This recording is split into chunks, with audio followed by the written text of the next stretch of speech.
आइए बच्चों आज एपी का थर्ड टॉपिक स्टार्ट करते हैं बच्चों, जो कि है to find nth term of AP which is x more than given term of AP. ठीक, तो हमें एक टर्म निकालना है जो गिवन टर्म से x मोर होगा। x मैंने कोई नंबर दिया रहेगा जो उतना मोर होगा। तो देखिए क्वेश्चन से समझते हैं इसको कि किस टाइप के क्वेश्चन होंगे इस टॉपिक में। तो कह रहे हैं which term of the AP 5, 15, 25 dot dot will be 130 more then इस 31st टर्म। तो हमसे बोल रहा है कि इस एपी का कौन सा टर्म इसके 31st टर्म से 130 ज़्यादा होगा। ठीक, तो देखिए बच्चों, अब इसको बनाने के दो मेथड है बच्चों। ठीक, तो मैं आपको दोनों कराता हूँ, तो आपको जो बेटर लगे आप उससे क्वेश्चंस को करिएगा। ठीक, तो गिवन एपी कितना 5, 15, 25 अप टू सो ऑन।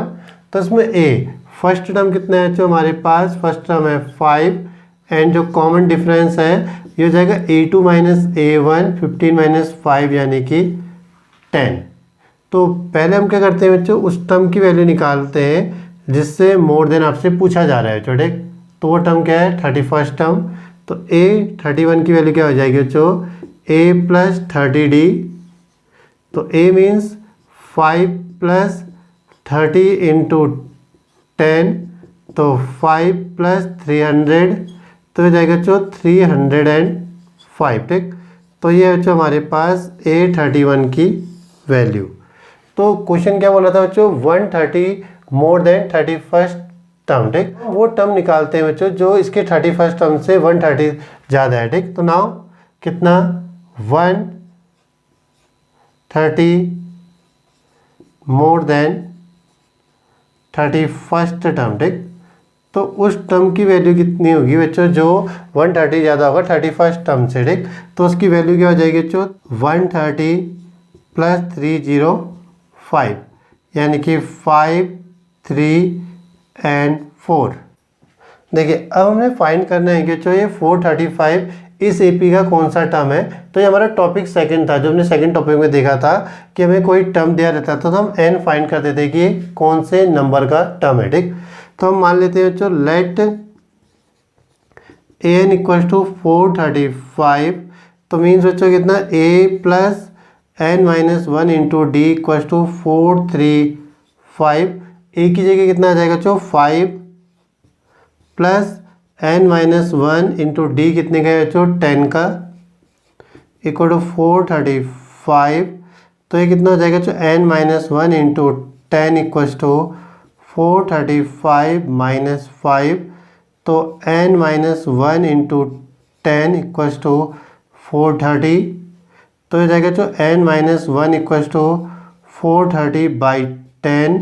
तो जीरो कट गया जो, तो n माइनस 1 इक्वल्स टू कितना 43। ठीक, तो ये कितना हो जाएगा जो n इक्वल्स टू 43 प्लस 1, तो n इक्वल्स टू कितना 44। तो इसका मतलब क्या हुआ जो कि जो 44th टर्म है इस एपी का वो क्या हो जाएगा इस गिवन टर्म से कितना ज़्यादा हो जाएगा जो 40।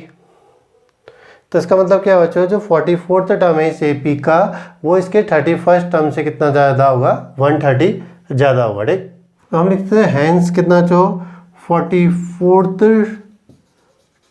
Term of given AP is कितना 130 more then it's 31st term.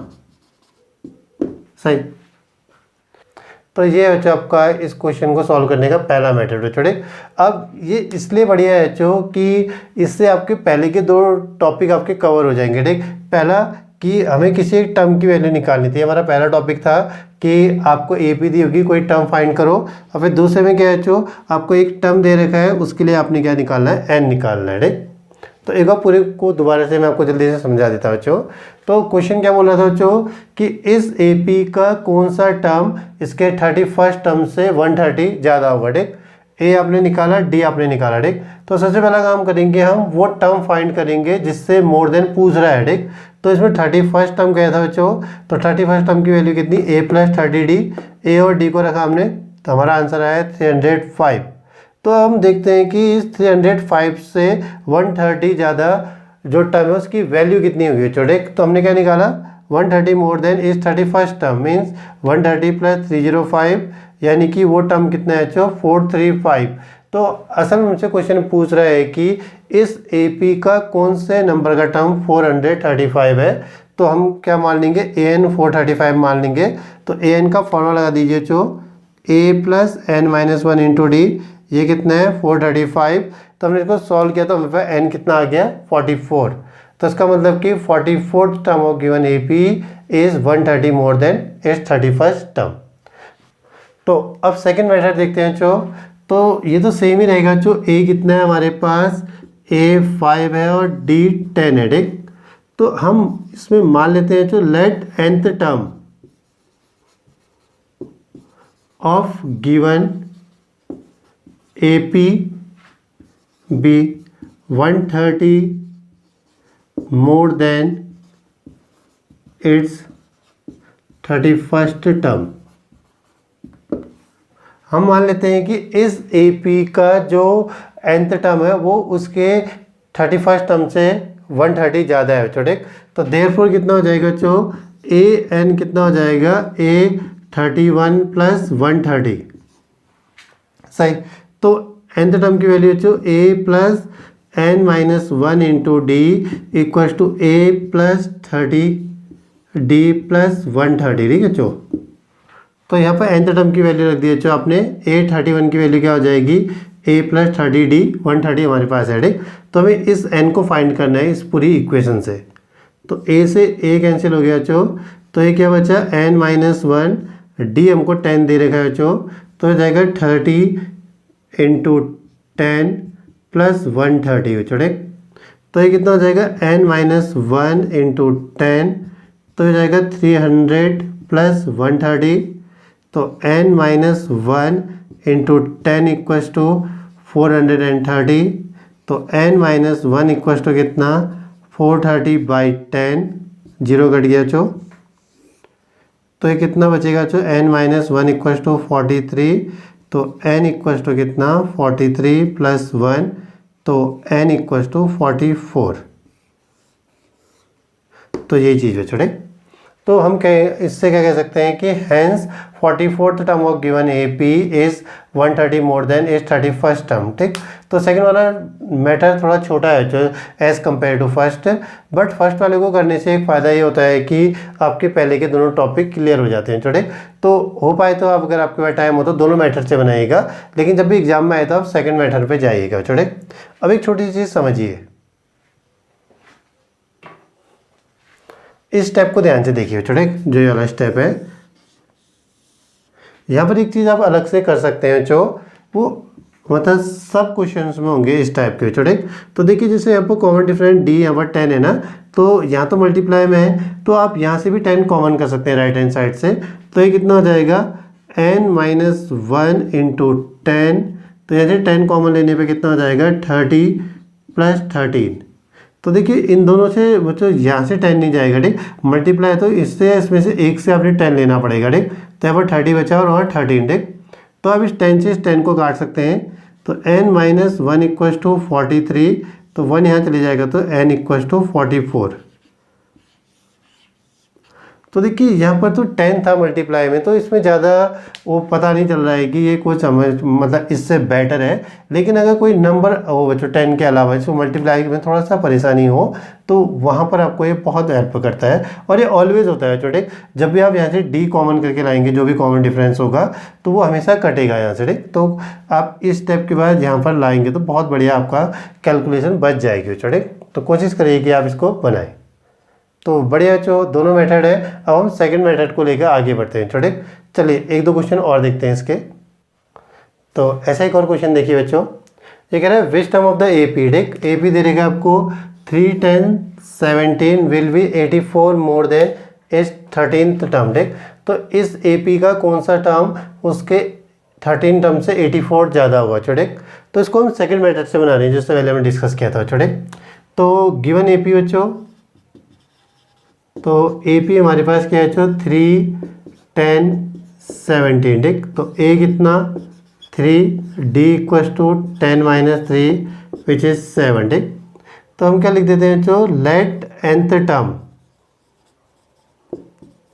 Of given AP be 84 more than its 13th term. हमने मान लिया कि इस AP का जो nth टर्म है वो उसके 13 टर्म से 84 ज़्यादा है बच्चों, ठीक। तो हमने क्या लिखा है बच्चों, अगर हम इसको स्टेटमेंट को इक्वेशन के फॉर्म में लिखे तो हम क्या लिख सकते हैं, an equals to A13 plus 84 nth term is more than 13 term by 84, ठीक। तो ये कितना हो जाएगा, an बच्चों a plus n minus 1 into D, तो A13 बच्चों a प्लस 12d प्लस 84। तो आप a से a कैंसिल कर दीजिए बच्चों, तो ये आया n माइनस 1, d कितना है बच्चों हमारे पास 7 इक्वल्स टू 12 इंटू 7 प्लस 84, ठीक। तो ये हो जाएगा n माइनस 1 इंटू 7, तो इसको मल्टीप्लाई करें 7 टू जा 14 और 8 84 प्लस 84, ठीक। तो n minus 1 into 7 equals to 4 और 4 8 और 8 8 16 बच्चों, ठीक। तो n minus 1 equals to 168 by 7, 7 two जा 14, 7 4 जा 28, तो n माइनस 1 इक्वल्स टू 24, तो n इक्वल्स टू कितना हो जाएगा बच्चों, 24 प्लस 1, तो मीन्स n इक्वल्स टू 25। तो इसका मतलब क्या है बच्चों कि इस AP का 25th टर्म क्या है, इसके 13 टर्म से 84 ज़्यादा है बच्चों, ठीक। तो हम लिख सकते हैं कितना, hence 25th term of given AP is कितना, 84 more than it's 13th term.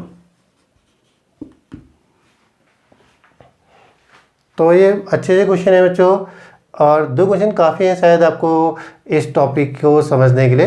तो इन दोनों क्वेश्चनों को बढ़िया से करिएगा। इस टाइप के क्वेश्चंस का एक शॉर्टकट होता है, आप उसको एग्जाम में तो यूज़ नहीं कर सकते, बट आप अपने आंसर्स को उससे वेरीफाई कर सकते हैं बच्चों, ठीक। तो वो फॉर्मूला होता है जो हमें निकालना है उसको कैपिटल N मान ले बच्चों, n इक्वल्स टू कितना होता है बच्चों, n जो टर्म आपको दे रखा है प्लस x बाई डी, ठीक। तो यहाँ पर n क्या है बच्चों, वो गिवन टर्म जिससे आपने ग्रेटर निकालना है, x क्या है बच्चों, x आपके पास है कितना मोर, जैसे यहाँ पर 84 मोर कह रहे हैं ना वो, और d कॉमन डिफरेंस बच्चों, ठीक।